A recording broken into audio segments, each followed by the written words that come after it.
আল্লাহ, দেখুন বন্ধুরা, এই ভাইটা মৃত্যুবরণ করেছে।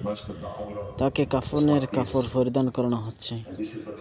আল্লাহ তাআলা একদিন আমাদেরকেও এভাবে ডাক দেবেন, আমাদেরকেও চলে যেতে হবে। কেউ এই দুনিয়ায় থাকতে পারবে না। আল্লাহ, তুমি আমাদেরকে গুনাহটা মাফ করে যেন আমাদেরকে মৃত্যুবরণ করি।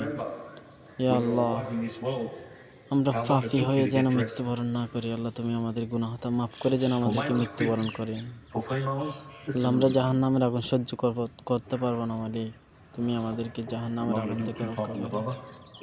দেখুন এই ভাইটার কাফনের কাফন কত সুন্দর করে পরিধান হচ্ছে। একদিন আমাদেরকেও এভাবে কাফনের কাফন পরিধান করতে হবে, কিন্তু অথচ নিজে কিচ্ছু করতে পারবো না, সেটা অন্যজনের হাত দিয়ে। আল্লাহ, তুমি আমাদেরকে মাফ করে দিন, আমাদেরকে জান্নাত নাসিব করেন, যেন এই ভাইটাকেও জান্নাত নাসিব করেন। আমিন।